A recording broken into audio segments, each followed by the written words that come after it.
Hello everyone, welcome to Amgate. जैसे कि पिछले सेशन में आपने देखा था एलवीडीटी के बारे में डिस्कस किया था अपन ने, इंडक्टिव ट्रांसड्यूसर। तो एलवीडीटी के बाद में आज है इंडक्टिव ट्रांसड्यूसर में नेक्स्ट है आपका आरवीडीटी।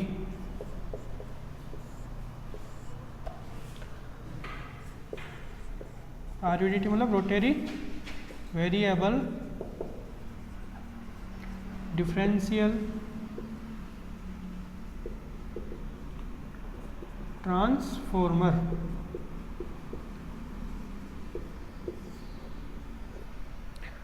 आरवीडीटी बेसिकली जैसे एलवीडीटी किस यूज़ में लिया जाता था, लीनियर मोशंस को इलेक्ट्रिकल सिग्नल्स में कन्वर्ट करने के लिए।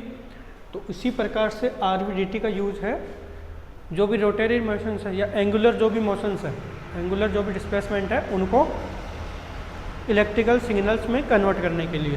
तो आरवीडीटी का यूज़ करते हैं आप एंगुलर डिस्प्लेसमेंट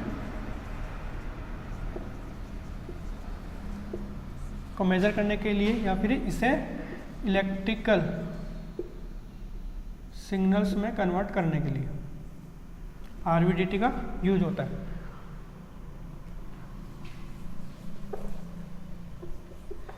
सेम प्रोसेस है, सेम फिनोमिना है, उसका सेम कॉन्सेप्ट का बेसिस है। बस उसमें कि जैसे उसमें जो कोर था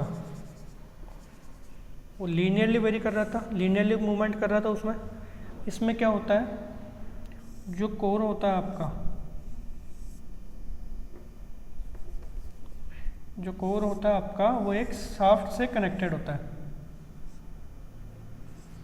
सपोज ये आपकी शाफ्ट है, तो जो कोर है आपका शाफ्ट से कनेक्टेड होता है। ये है primary winding,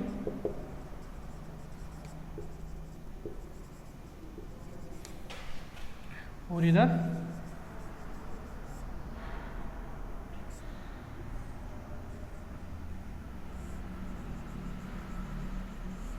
secondary winding, secondary winding S1, secondary winding S2। ये आपको मिल गया एवरेज वोल्टेज E0। ठीक है, यहाँ तक क्लियर है। ये जो कोर है आपका वो रोटेटरी मोशन में है, मतलब कि एंगुलर डिस्प्लेसमेंट होगा इसमें। अब वो इस डायरेक्शन में रोटेट कर सकता है, मतलब कि क्लॉकवाइज या फिर एंटी क्लॉकवाइज। ठीक है, अब देखते हैं कि जब ये क्लॉकवाइज रोटेट होगा तो क्या इफेक्ट होता है। देखिए,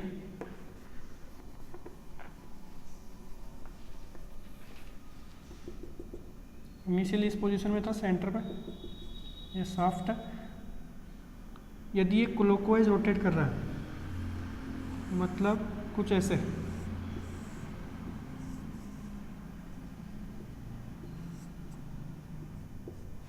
ठीक है। यदि आपका कोर क्लॉकवाइज मोशन कर रहा है, क्लॉकवाइज रोटेशन कर रहा है, तो जो फ्लक्स लिंकेज है between primary and secondary S1, मतलब कि इसके और इसके बीच में जो फ्लक्स लिंकेज है वो बढ़ जाएगा। Flux primary to secondary S1 increase होगा जब क्लॉकवाइज मोशन होगा। इसका क्लॉकवाइज एंगुलर डिस्प्लेसमेंट होगा तो फ्लक्स लिंकेज बढ़ेगा phi S1 के बीच में।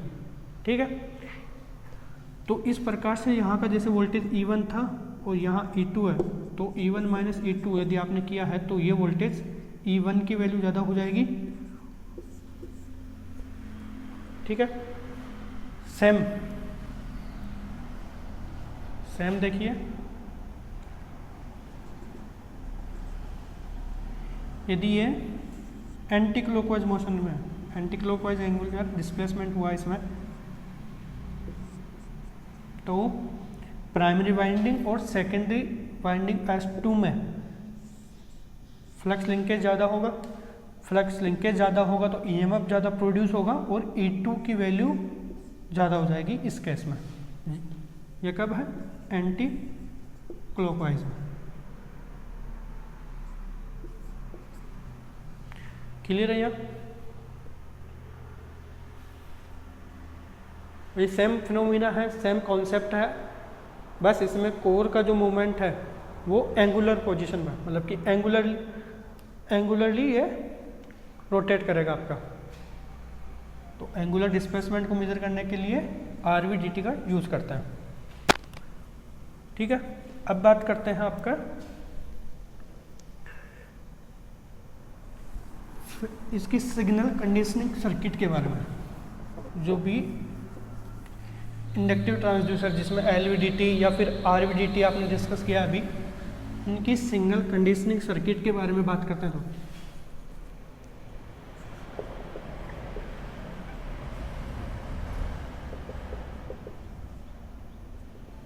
सिग्नल कंडीशनिंग सर्किट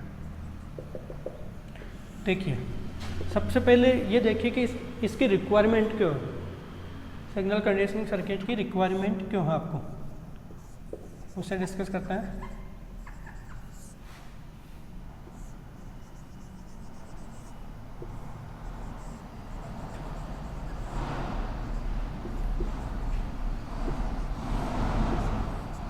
ये प्राइमरी वाइंडिंग है, secondary winding S1, secondary winding S2।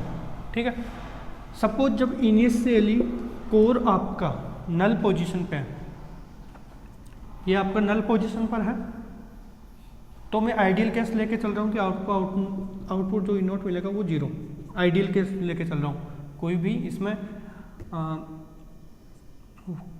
Linkage की कोई प्रॉब्लम नहीं है, या फिर उनके बीच में हार्मोनिक्स नहीं है आपके, तब बात कर रहा हूँ कि आइडियल है और ये नल पोजीशन पर आपका एट नल पोजीशन, तो आपको आउटपुट मिल रहा है 0 वोल्ट।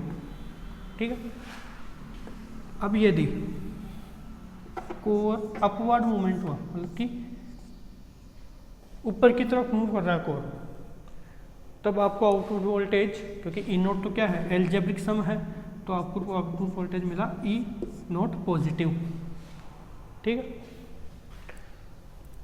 और यदि यह डाउनवर्ड है तो आपको मिला नेगेटिव। क्लियर है यहाँ तक? अब जनरली होता क्या कि जैसे इसमें एक्साइटेशन आपने दिया, ऐसी एक्साइटेशन दिया, साइनोसॉइडल इनपुट, तो साइनोसॉइडल इनपुट आपने दिया तो आउटपुट भी साइनोसॉइडल ही मिलेगा आपको। S1 की मैं बात करूँ E1, तो वो भी साइनोसॉइडल है आपका, और E2 भी साइनोसॉइडल है।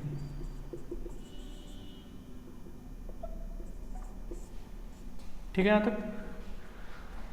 तो इनपुट आपको इनपुट आपने साइनोसॉइडल दिया था, आउटपुट आपको साइनोसॉइडल मिल रहा है, लेकिन जब यह कोर अपवर्ड मूवमेंट कर रहा है, कोर में अपवर्ड मूवमेंट है आपका, तब भी आपको साइनोसॉइडल मिलेगा, और डाउनवर्ड है तब भी आपको साइनोसॉइडल मिलेगा। यहाँ से आप क्लियरली ये पता नहीं कर सकते कि कोर आपका आउटपुट को देख के कोर आपका अपवर्ड मूवमेंट कर रहा है या फिर डाउनवर्ड मूवमेंट कर रहा है। तो इसी को चेक करने के लिए, क्योंकि जैसे अपवर्ड होगा इसमें कुछ फेज सेंसिटिव होगा, नेगेटिव आ रहा है तो कुछ फेज चेंज हो जाएगा इसका, तो उसे चेक करने के लिए सिग्नल कंडीशनिंग सर्किट जो यूज में ली गई है यहाँ, उसका नाम है फेज सेंसिटिव डिमोडुलेशन।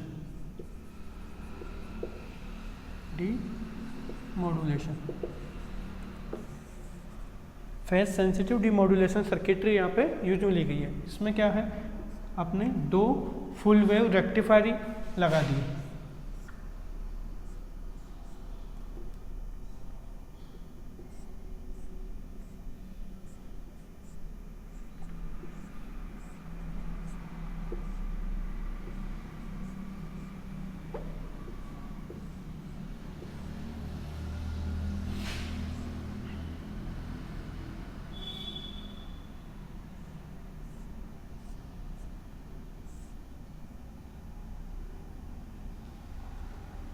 सेम एक फुल वेव रेक्टिफायर नीचे की तरफ।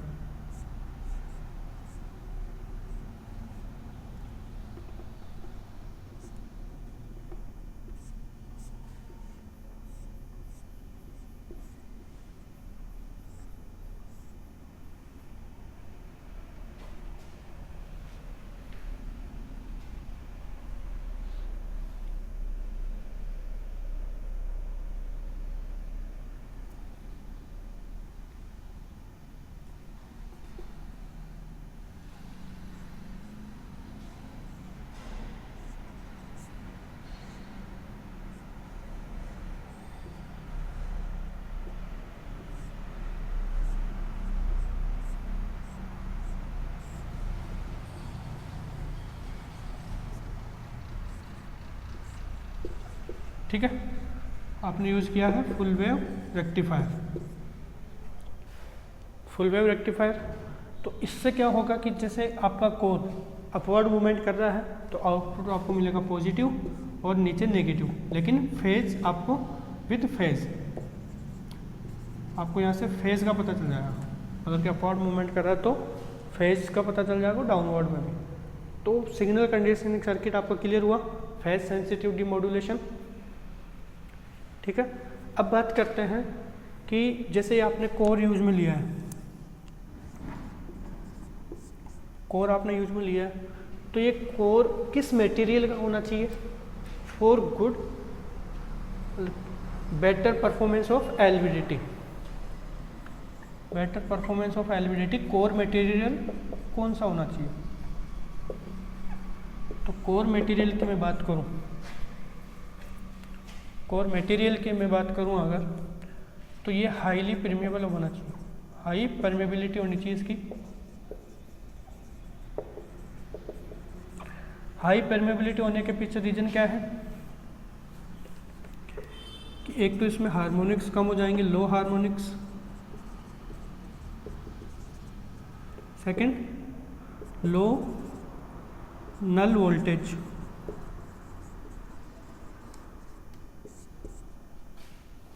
लो नल वोल्टेज। थर्ड है रीजन इसका, हाई सेंसिटिविटी आपको मिलेगी।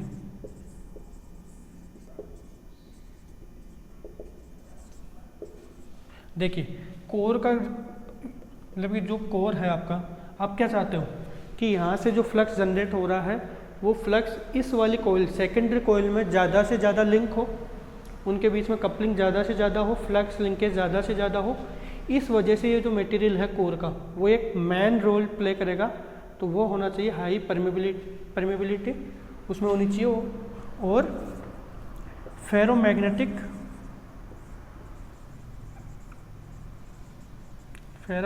मटेरियल का बना होना चाहिए, फेरोमैग्नेटिक मटेरियल का बना होना चाहिए आपका कोर, जनरली निकल आयरन। जनरली जो होता है कोर निकल आयरन का बना होता है। ठीक है, यहाँ तक एलवीडीटी में अपने इंडक्टिव ट्रांसड्यूसर में क्या क्या डिस्कस किया। सबसे पहले आपने डिस्कस किया कि basics of inductive transducer, inductance क्या होता है, सेल्फ इंडक्टेंस, म्यूचुअल इंडक्टेंस। फिर बात की अपन ने एलवीडीटी की, आरवीडीटी की एंड वेरिएबल रिलक्टेंस। ठीक है, वेरिएबल रिलक्टेंस इंडक्टिव ट्रांसड्यूसर में। एलवीडीटी के सिग्नल कंडीशनिंग सर्किट की अपन ने बात की है। यहाँ कोर मटेरियल जो यूज होता है उसके बारे में कि उसकी क्या क्या प्रॉपर्टीज होनी चाहिए। अब बात करते हैं एलवीडीटी से रिलेटेड या फिर इंडक्टिव ट्रांसड्यूसर से रिलेटेड कुछ न्यूमेरिकल्स की। तो न्यूमेरिकल्स के लिए मैंने जैसे कि आपसे कहा भी था और स्ट्रेन गेज के न्यूमेरिकल्स डिस्कस किए थे पिछले लेक्चर्स में, तब एक लिंक प्रोवाइड किया था टेलीग्राम का।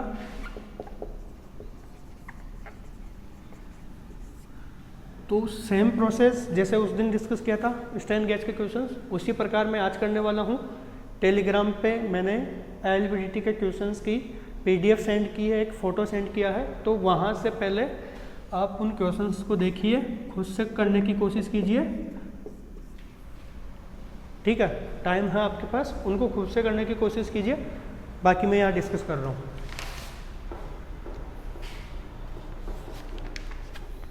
तो पहला क्वेश्चन फर्स्ट रीड करिए। द आउटपुट ऑफ, देखिए मैंने टेलीग्राम पे लिंक भेजा था, यदि फिलहाल अभी भी आपने उसको ज्वाइन नहीं किया ग्रुप को, तो एम्बगेट पिछले लेक्चर में मैंने उसका लिंक दिया था आपको, तो उस लिंक पे जाइए, टेलीग्राम ग्रुप को ज्वाइन कीजिए और इंडक्टिव ट्रांसड्यूसर PDF 2 फोटो है आपके पास, उससे रीड करिए क्वेश्चन नंबर फर्स्ट। मैं रीड कर रहा हूँ। The output of an LVDT is connected to 5 volt meter through an amplifier whose amplification factor is 200। ठीक है, an output of 2 millivolt appear across the terminal of LVDT। क्या कहा गया आपसे कि ये एक LVDT है, इसे कनेक्ट किया है एम्पलीफायर के थ्रू एक वोल्ट मीटर से। देखिए साथ में यदि आप क्वेश्चन रीड नहीं करोगे तो फिर थोड़ी सी गड़बड़ है। आप साथ में क्वेश्चन रीड कर लीजिए एक बार, या फिर पहले उसको समझ लीजिए फिर डिस्कस कर रहा हूँ मैं यहाँ। तो अकॉर्डिंग टू मी आपने क्वेश्चन को देख लिया है, खुद से ट्राई कर लिया है, और आपसे नहीं हुआ तब आप सॉल्यूशन देख रहे हैं, ठीक है। तो LVDT था, एम्पलीफायर है, वोल्ट मीटर आपको गिवन है, एम्पलीफिकेशन फैक्टर आपको दिया है 200, और वोल्ट मीटर की रेंज जो है 5 वोल्ट, ये गिवन है।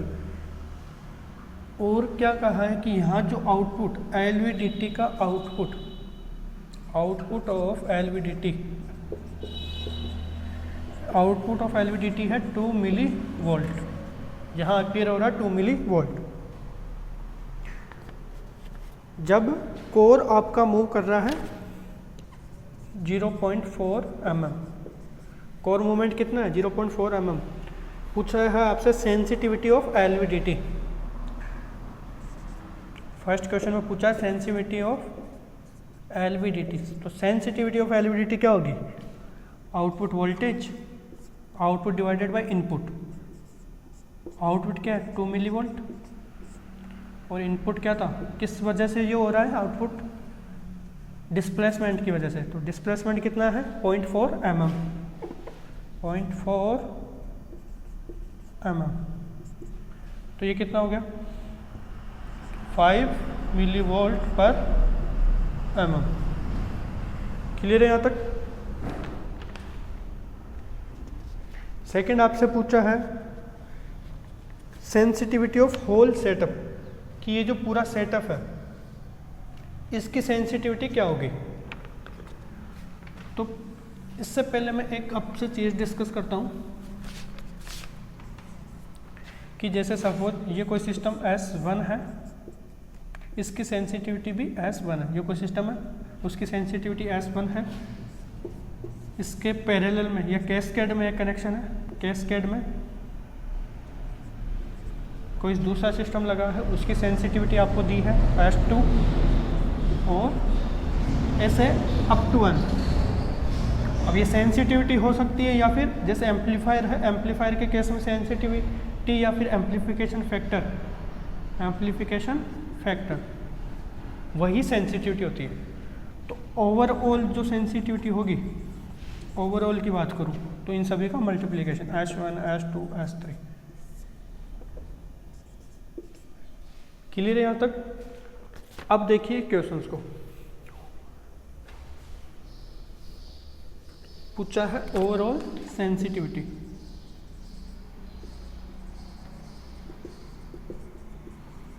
ओवरऑल सेंसिटिविटी की बात करूँ तो sensitivity of LVDT into amplification factor, ठीक है। ये तो मेजरिंग इंस्ट्रूमेंट है, मेजर करना है। तो ये कितना हो गया, कितना निकाला था 5 मिली वोल्ट पर mm, और एम्पलीफिकेशन फैक्टर कितना है 200। तो ये कितना हो गया 1000 मिली वोल्ट पर mm, ठीक है। आपका क्लियर है यहाँ तक। अब आपसे बात की है इन्होंने, अब पूछा है कि आगे बढ़िए, the voltmeter scale has 100 division. ये जो वोल्टमीटर था इसमें 100 डिवीजन्स है, 100 डिवीजन्स है, ठीक है। The scale can be read up to 1/5 of division. ये डिवीजन है आपका, इसका 1/5, मतलब कि ये एक डिवीजन है, तो इसका 1/5 आप रीड कर सकते हो, समझ रहा। यहाँ से आप जैसे ये स्केल था पूरा, उसका 1 डिवीजन ये हो गया, तो इस 1 डिवीजन का 1/5 आप रीड कर सकते हो। तो आपको बताना है रेजोल्यूशन क्या होगा, इंस्ट्रूमेंट का रेजोल्यूशन क्या होगा। अब बात कर रहे हैं रेजोल्यूशन।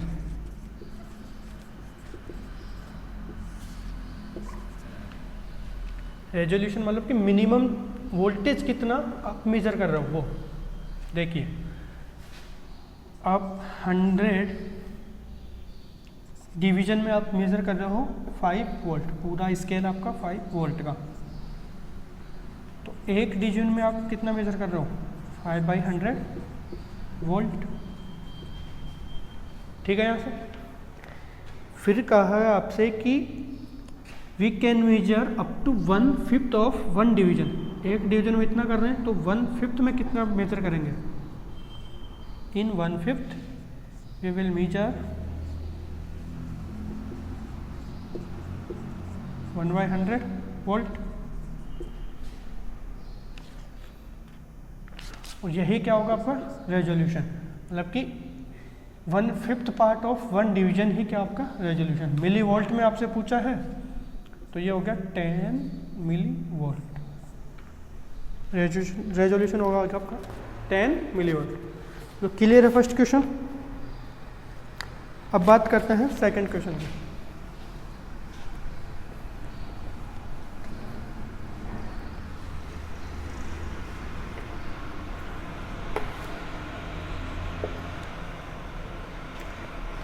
देखिए मैं फिर से कह रहा हूँ, यदि अभी भी आपने इसे डाउनलोड नहीं किया है, पीडीएफ को नहीं देखा है, तो पीडीएफ देखिए, क्योंकि आपके लिए ही हेल्पफुल है। क्वेश्चन जो भी नए फ्रेम हो रहे हैं या फिर किस प्रकार से क्वेश्चन फ्रेम हो सकता है, मैं पूरी ट्राई कर रहा हूँ मेरी तरफ से।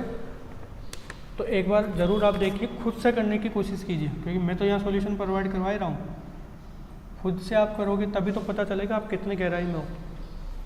तो सेकेंड क्वेश्चन देखिए, the sensitivity of LVDT. Sensitivity of LVDT given है आपको 2.5 मिली वोल्ट पर mm। The output of LVDT is connected to the circuit shown in figure. आपको एक सर्किट गिवन है,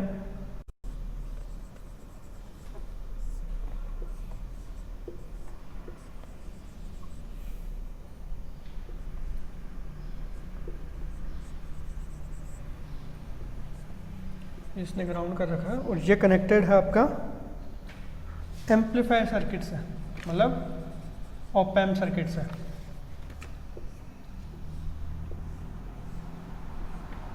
ध्यान से देखिए, यहाँ कुछ यदि आपको ऑप एम्प के बारे में थोड़ा बहुत भी आइडिया है तो आप इसे क्वेश्चन को कर सकते हो। बाकी मैं ऑप एम्प का basics idea, virtual ground concept यहाँ बताने जा रहा हूँ, जो कि जनरली यूज होता है आपका। फिलहाल क्वेश्चंस में वही डिस्कस करना है। आपसे क्या पूछा है, जब आपका output voltage V naught 12.1 milli volt है तो डिस्प्लेसमेंट कितना होगा। डिस्प्लेसमेंट आपसे पूछा है। तो सबसे पहले क्वेश्चंस को स्टार्ट करने से पहले मैं आपसे कुछ ऑप एम्प के बारे में डिस्कस करना चाह रहा हूँ। ऑप एम्प हो सकता है आपने पढ़ रखा है या फिर नहीं भी पढ़ा हो, तो बेसिक कॉन्सेप्ट जो सेंसर में यूज़ हो सकता है जनरली, वो है आपका कि ये जैसे ऑप एम्प होता है,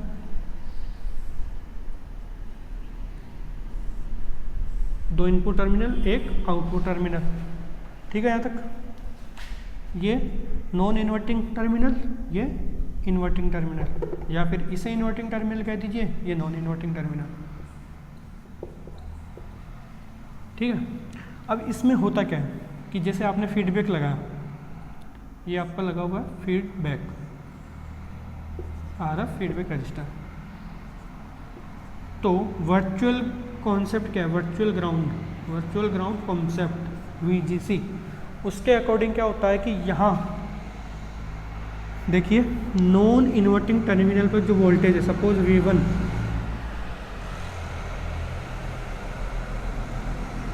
नॉन इन्वर्टिंग टर्मिनल पे जो वोल्टेज है V1, वही सेम वोल्टेज जैसे सपोज इन्वर्टिंग टर्मिनल का वोल्टेज था V2, तो वर्चुअल ग्राउंड कॉन्सेप्ट के अकॉर्डिंग क्या होता है, V1 इक्वल्स टू V2, ये दोनों वोल्टेज इक्वल होता है। ये कहता है आपका वर्चुअल ग्राउंड कॉन्सेप्ट। ठीक है, बाकी कुछ डिटेल में आप एनालॉग में पढ़ोगे, पैरेलल स्टार्ट हो रखा है एनालॉग बाय एडी सर।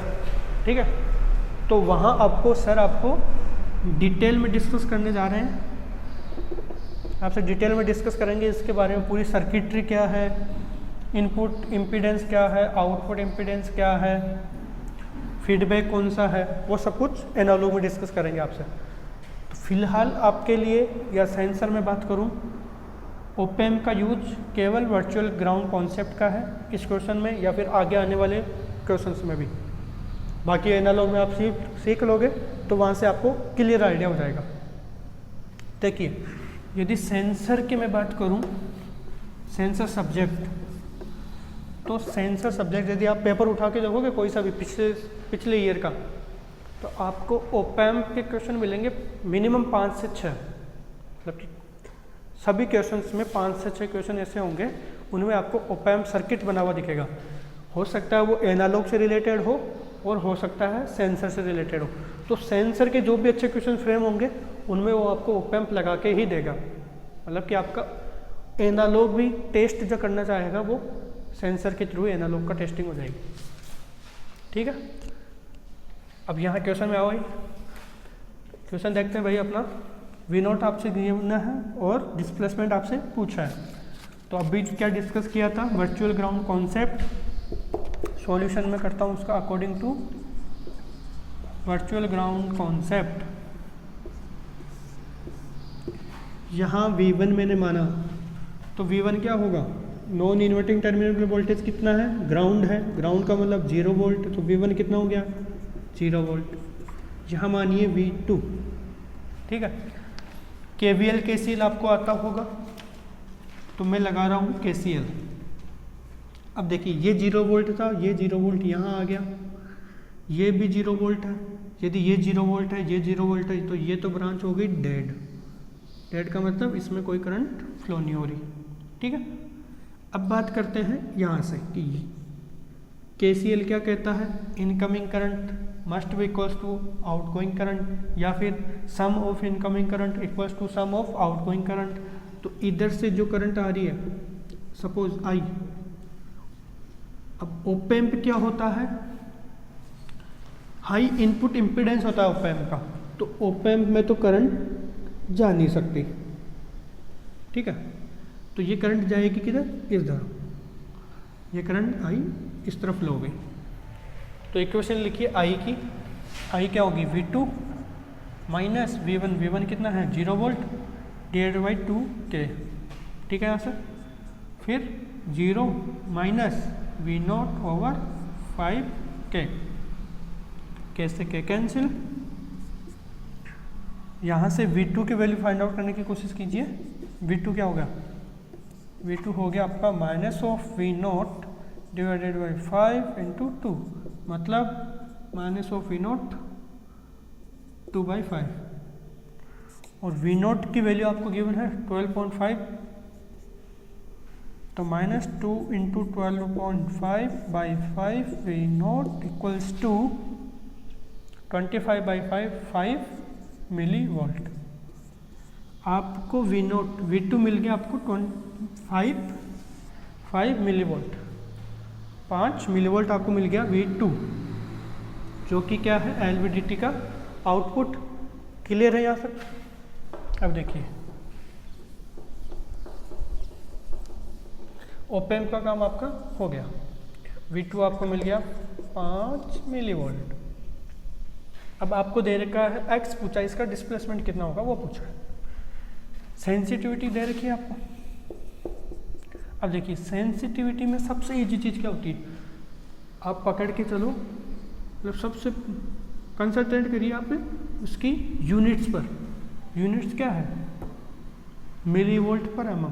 यदि आप भूल भी जाओ तो क्वेश्चन में LV जो सेंसिटिविटी से रिलेटेड जो भी क्वेश्चन आएगा उसको ईजी से ही होते हैं वो, कि उसकी यूनिट्स पे जाओ, यूनिट क्या कह रही है, मिली वोल्ट पर एम एम, मतलब कि कहीं ना कहीं वी बाई एक्स की बात हो रही है, तभी तो मिली वोल्ट पर एम एम आना। ये दिया है आपको 2.5 मिली वोल्ट पर एम एम। पूछा क्या है आपसे, एक्स पूछा है, डिस्प्लेसमेंट पूछा है, डिस्प्लेसमेंट पूछा है आपसे, और वी कितना है यहाँ पे, v2। तो डिस्प्लेसमेंट कैसे फाइंड आउट करोगे, v2 divided by this term, milli volt into M. ठीक है, v2 कितना था अपना 5 मिली वोल्ट, और ये कितना होता 2.5।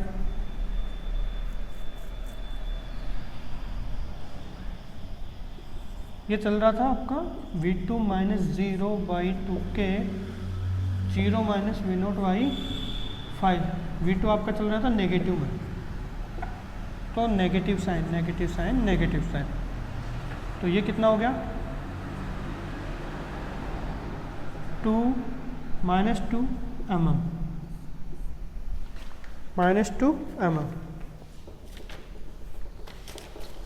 क्लियर है यहाँ तक। तो x आपका डिस्प्लेसमेंट जो मिला आपको वो है -2 mm। ठीक है, तो ऐसे क्वेश्चन इजी होते हैं जिनमें देखिए यदि आपको अच्छे से ओपैम्प आता है ना तो क्वेश्चन वैसे ही इजी हो गया आपके लिए, क्योंकि आपको ओपैम्प तो आता ही है, एलवीडीटी को तो डील करना है बस, ओपैम्प तो आपको आता ही है। ये वाली सर्किटरी तो आप सोल्व कर ही सकते हो कैसे भी करके, ये वाली सर्किटरी आपने सोल्व कर ली। अब बात करती है एलवीडीटी की। तो एलवीडीटी में जैसे पूछा आपसे V2 पूछ लिया, ठीक है, इस क्वेश्चन में जैसे V2 पूछा, सेंसिटिविटी दे दी आपको। अब सेंसिटिविटी में भी जैसे आपको आइडिया भी नहीं कि सेंसिटिविटी क्या है, तो यूनिट्स पे जाओ, यूनिट्स क्या कह रही है, वोल्ट पर एमएम क्या होता है, डिस्टेंस का, तो वोल्ट पर डिस्टेंस हो गया। अब पूछा क्या है आपसे, एक्स पूछा है, तो एक्स फाइंड आउट कर लिया, है कि नहीं इजी। और जैसे और मैं यदि इसमें इस क्वेश्चन के वेरिएशन की बात करूं कि इसमें आपसे क्या क्या पूछ सकता था, इस क्वेश्चन में जैसे आपसे x गिवन था, x दे दे सपोज गिवन, x आपको गिवन है, sensitivity of LVDT given, x given है, सेंसिटिविटी ऑफ एलवीडीटी गिवन है, आपसे पूछा है v0 बताओ, एक चीज़ पूछ सकता है, या फिर करंट बताओ, करंट पूछ सकता है आपसे। नेक्स्ट चीज V0 आपको गिवन है तो आपसे ये RF फीडबैक रेजिस्टेंस पूछ सकता है आपसे, फीडबैक रेजिस्टेंस बताओ भैया। तो एक ही क्वेश्चन में इतने सारे पार्ट्स फ्रेम हो सकते हैं, तो जब भी आप क्वेश्चन सॉल्व करें तो ये देख के चले कि उससे क्या क्या फ्रेम हो सकता है, कि इसी क्वेश्चन से और क्या क्या चीज़ें पूछ सकता है वो। जैसे आपने V2 यहाँ फाइंड आउट किया तो x डिस्प्लेसमेंट मिल गया, सपोज एलवीडीटी की ये सेंसिटिविटी पूछ लेता आपसे, डिस्प्लेसमेंट दे देता, V2 फाइंड आउट करके सेंसिटिविटी बताओ, इसका गेन दे देता आपको, सपोज इसकी सेंसिटिविटी दे रखी है, इसका गेन दे देता, पूछ लेता ओवरऑल सेंसिटिविटी क्या है, जैसे पिछले क्वेश्चन में डिस्कस किया था ओवरऑल सेंसिटिविटी, आपसे पूछ लिया ओवरऑल सेंसिटिविटी क्या होगी। तो भैया आपको एलवीडीटी की सेंसिटिविटी निकालनी है पहले, इसका गेन आपको पता है या फिर एम्पलीफिकेशन आपको फैक्टर आपको पता है, तो ओवरऑल सेंसिटिविटी आप फाइंड आउट कर सकते हो। चलो अब बात ही कर रहे हैं तो इसे पूरा ही डिस्कस करते हैं। देखिए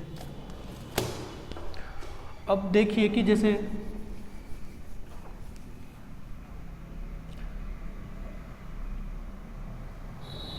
इसका आपको गेन भी नहीं दे रखा, गेन क्या होगा आपको पता नहीं, तो गेन कैसे निकालोगे, V0 और V2 करके,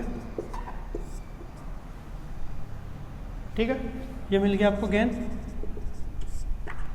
और सेंसिटिविटी ऑफ एलवीडीटी कैसे निकालोगे आप यहाँ से, V2 निकाल लिया आपने, जब आपको V0 पता था तो V2 आपने निकाल लिया, डिस्प्लेसमेंट आपको दे रखा है सेंसिटिविटी ऑफ LVDT यहाँ से मिल गया। ओवरऑल सेंसिटिविटी आपसे पूछा है, दोनों को मल्टीप्लाई कर दो, सिंपल। तो देख रहे हो आप एक क्वेश्चन से कितने सारे क्वेश्चन फ्रेम हो सकते हैं। तो सभी क्वेश्चंस को मतलब कि आपको जस्ट माइंड में आना चाहिए कि नहीं ये क्वेश्चन ऐसे भी हो सकता है। प्रैक्टिस क्या होती है? प्रैक्टिस यही तो होती है आपके लिए। जैसे मैं 10 क्वेश्चन बना के लाऊं, एक एक चीज़ें पूछता रहूँ सभी में, तो क्या ही मतलब है, टाइम तो वेस्ट हो रहा है। तो इससे अच्छा जैसे ये एक क्वेश्चन मैंने बनाया, इस क्वेश्चन पे क्या क्या और चीज़ें पूछ सकता था सभी आपसे डिस्कस कर ली। तो क्वेश्चन होने चाहिए ऐसे, ठीक है। तो जब भी आप क्वेश्चन करें, गेट के क्वेश्चन तो मस्ट करना ही है आपको। यदि किसी क्वेश्चन में डाउट हो तो फिर फोटो सेंड कर दीजिए या फिर कमेंट बॉक्स में मेंशन कर दीजिए। ऐसे ही एक गेट का क्वेश्चन एक और है, क्वेश्चन नंबर 3 देखिए।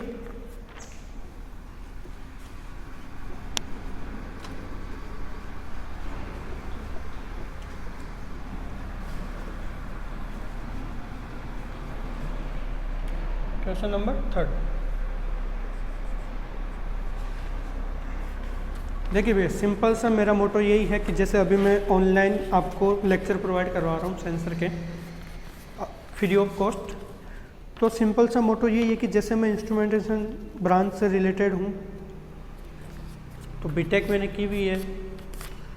तो जनरली जैसे कोई भी इंस्टीट्यूट है, सेंसर के लेक्चर या तो आपको मिलेंगे ही नहीं, और मिलेंगे तो क्वालिटी की मैं बात नहीं कर रहा, हो सकता है उनकी क्वालिटी वो भी दे रहे हैं, लेकिन जनरली जो स्टूडेंट्स होते हैं जैसे किसी कोचिंग में पढ़ने गए, तो सेंसर सब्जेक्ट उनका वीक सा रह जाता है।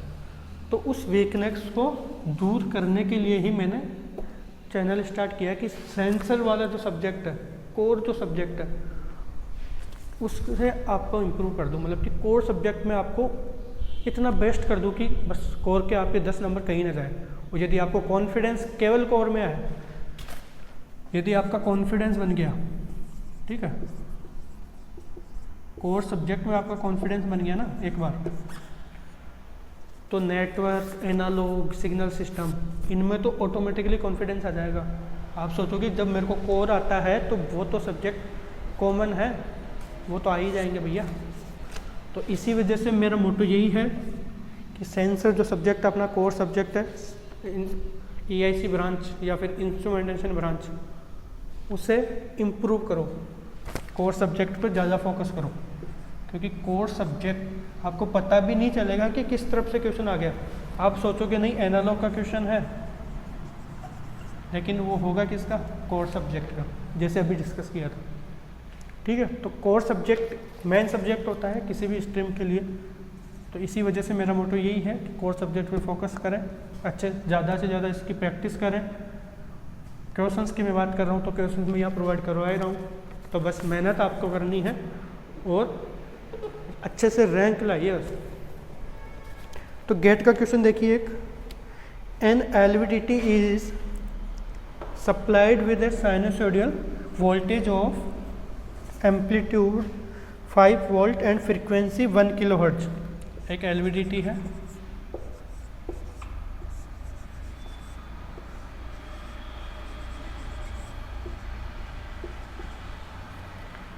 इनपुट वोल्टेज दिया हुआ आपको 5 वोल्ट, फ्रीक्वेंसी की बात कर रहे हैं तो 1 किलोहर्ट्ज आपको दिया हुआ है, साइनसोइडल है।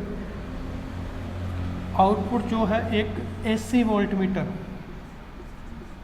आउटपुट किससे कनेक्टेड है? AC वोल्ट मीटर से आपका आउटपुट कनेक्टेड है। फॉर ए डिस्प्लेसमेंट ऑफ 1, मतलब इसमें यदि x 1 mm का डिस्प्लेसमेंट होता है तो आपका आउटपुट मिलता है 1 वोल्ट, ठीक है। When displacement of 1 mm in the opposite direction, यदि यही डिस्प्लेसमेंट अपोजिट डायरेक्शन में हो रहा है,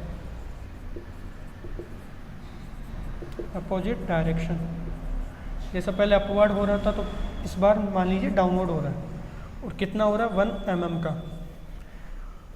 तो वोल्टमीटर की रीडिंग क्या होगी? ये पूछा आपसे क्वेश्चन में। क्वेश्चन नहीं भी पढ़ा तो मैंने पूरा फ्रेम कर दिया है। आपसे पूछा क्या है कि जब x अपोजिट डायरेक्शन में 1 mm मूव कर रहा है तो वोल्टमीटर की रीडिंग क्या होगी? अब देखिए,